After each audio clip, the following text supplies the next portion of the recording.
guys. I appreciate everybody being patient for this next video. We're going to try to go ahead and get the body sanded today, and I want to make some predictions before we go and do that. The more I think about this, the more I'm considering doing a binding job on the body. So we might do that. But we're going to sand this guy today. And normally I would use, I would start with around 100 to 120 grit paper, because I don't want to strip wood out of the body. I want it to maintain its shape. But all I have are 60 grit right now, which I know a lot of you just went, don't do it, but I'm going to do it anyway. Just to knock the paint off, I'm going to try not to hurt the wood.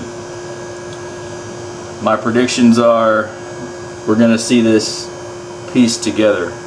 It's under there, it's going to be pieces of wood pieced together. If it's not, if it's one or two pieces together, just like down the middle, book match pieces, and it looks good, maybe I'll incorporate that into the finish instead of redoing the white. We'll see. So that's my prediction. Actually, I think from now on I'm going to use my my inside narration voice. Hello. Yeah, that one right there. My porch was nice and clean too. I cleaned up my porch. This is what it looked like, and then I cleaned it up. So I think we got to mess it up again. Let's go. Alright guys, so again, I have 60 grit paper on my orbital sander here. And what I'm starting to do is take off the clear coat. As the clear coat comes off, I kind of realize, hey, there's actually a good primer job on this thing. And all I really have to do is get through most of the paint in the clear coat. So I decided I wasn't going to take it down to wood. So sorry about that. Sometimes you change your mind when you're working on guitars. But when you're sanding, take your time. And I like to go back and forth kind of in one line and then move over a little bit, about half that line each time. Try not to get caught up on the edges too much, because especially with this grit paper, you can tear right through into the wood, and that's not something I wanted.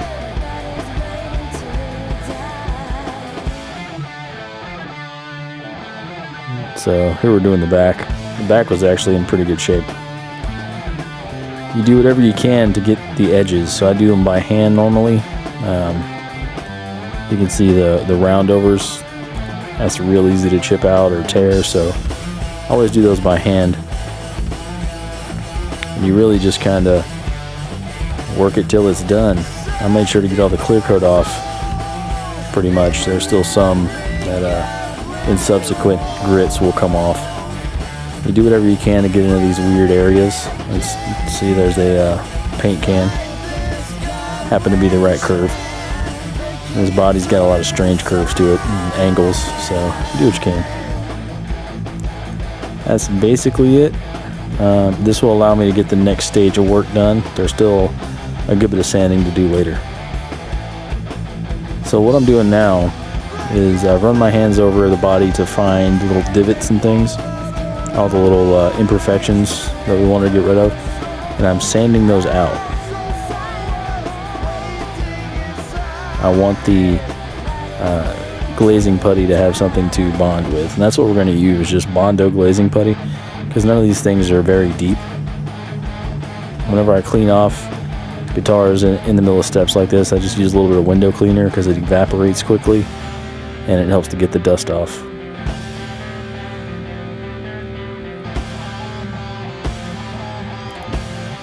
So using a popsicle stick, we put a little bit of the putty on there.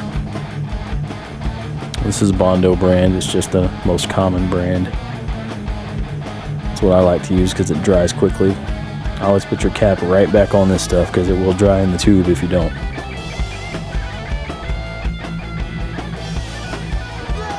And we're just going to kind of put it on and kind of pack it in a little bit.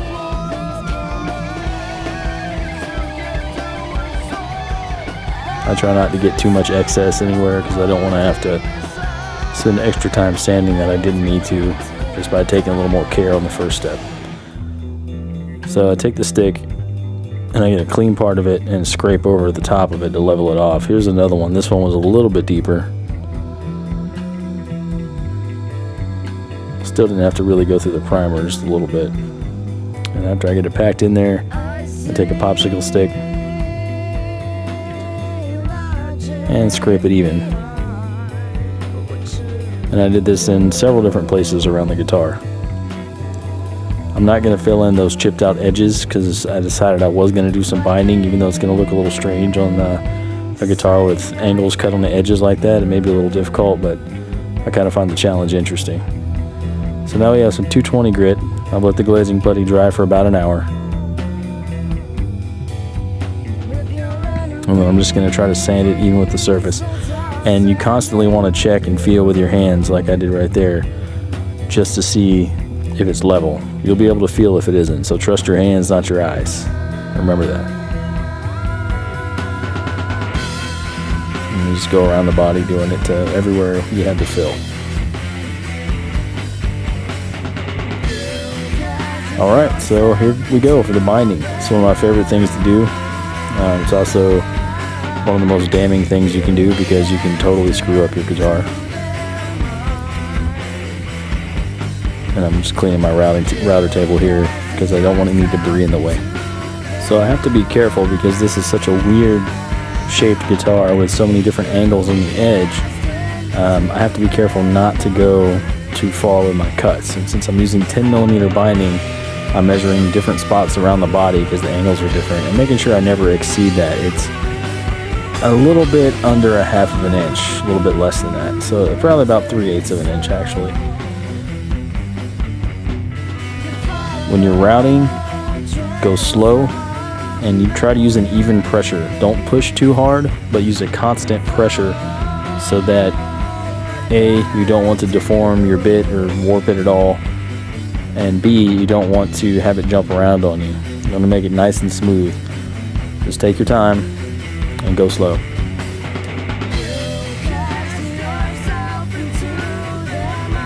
And so obviously I don't want to cut across the input jack hole because what will happen is that bit will just go straight into the guitar because the bearing has nothing to ride on there. So we'll chisel that out later. You can see the little gap of wood I left in place that we'll get rid of before we put the binding on. Here's a close-up shot so you can see what's going on.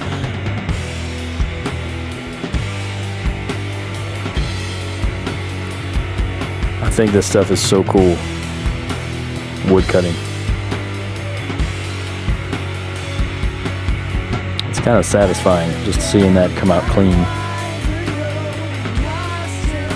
Alright, so we have our binding channel. We obviously still have edges that we'll have to patch later after we get the binding on from the original damage of the guitar.